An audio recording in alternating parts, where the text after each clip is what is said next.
watching Game Day Live Overtime, sponsored by Alexander's Steakhouse. Welcome back to Game Day Live Overtime. We now take a deep dive into the big games of the night. Bring in Steve Cease here, part of ISU student media, helping lead them in the classroom. He was at Normal West Peoria Notre Dame tonight at Richwood Stadium. And Steve, you can't start a game any better. First play I see all season, 92-yard kickoff return for a touchdown, right? Malik Givens-Smith taking that one back to the house. Funny enough, we got one to start the second half, too. Peoria Notre Dame and Ben Lutz would return the favor to start the second half. So you're thinking, you know, it's going to be one of those classic high-scoring Big 12 matchups. It was not. This was a defensive football game for the majority of the game. And the final score, 34-14, doesn't really say that, but this thing was a lot closer than the scoreboard makes you think. All right, Normal West, a Big 12 favorite heading into week one here as they want to try and take it back from arch rival Normal Community. Cody Mulbauer, a big game. Talk about him. Well, it was last year in week one that was Cody Mulbauer's coming out party, right? 300-plus yards against these very same Irish.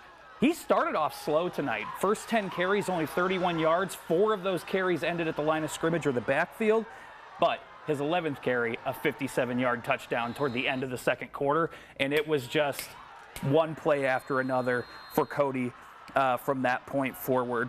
Mulbauer found his groove. He finished today with 201 all-purpose yards. Only had 1 catch. Most of those were on the ground. And 2 scores to lead the Wildcats to that victory. Drew Mangrum in at quarterback for Normal West. How did he look tonight? Looked good. I don't know if you could really say very much. Pretty much every completed pass was a screen pass to a wide receiver, which is Normal West's offense. I'm not sure if that same game plan is going to work next week against Normal Community, but it was working tonight and seriously had the ball moving through the air too. Last question here. Big games for both teams next week. You got the Chili Bowl for Normal West. Peoria Notre Dame faces Peoria High. How do you regroup here? Well, I mean, for West, it's all right. We got the win. Now it's time to go, right? Certainly want to get a victory back in the Chili Bowl next week, and it's going to be a tough task against an offense that's going to be a little more two-dimensional than the Irish were. For Notre Dame, it's not going to get any easier. Peoria High next week, and Ben Lutz left the game in the fourth quarter limping off the field, so might be without one of the many running backs on that Notre Dame offense. All right, Steve, we appreciate your insight. Looking forward to having you here all season. Welcome to the studio, Bag of the Way. We're used to having you in Bloomington. Now let's send it across the studio to Kurt Pegler for our second matchup. All right, thanks, Patrick. Joining us now, Jonathan Michael of Clutch Sports Media. He worked the Metamora-Sterling game tonight, which many of you saw on our website, ciproud.com.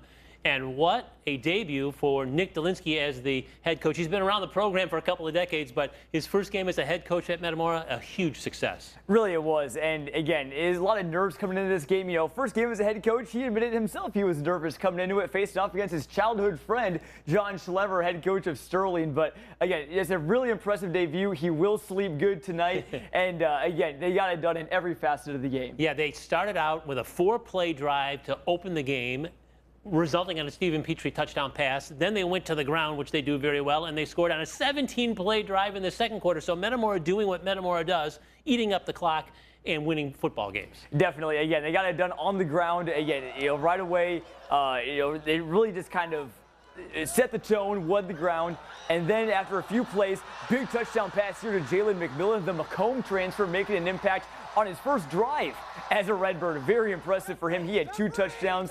And then again, you know, throughout the ground, you know, it was a steady peppering of Jadon Cranford, Keon Allen, Stephen Petrie completely trucked the defender. So again, Metamora really got it done on both sides of the ball. And again, they're not just a run-first team. People think they might be. They can pass the ball too. And I think defensively, when you hold Sterling to just 14 points, I mean, they did it well there on that side of the football, too. They really did. And again, Sterling had a bit of a kind of a younger offense as well, so kind of still working through some things there. But again, they were in the backfield. They didn't allow any big plays, you know, any game-breaking plays all night long. So again, a really well-coached team. You know, Dolinsky did a great job over the summer getting the guys ready to go, and they performed in front of a big home crowd tonight. That's great. Well, thanks for hustling in tonight after that game, which started about 45 minutes late.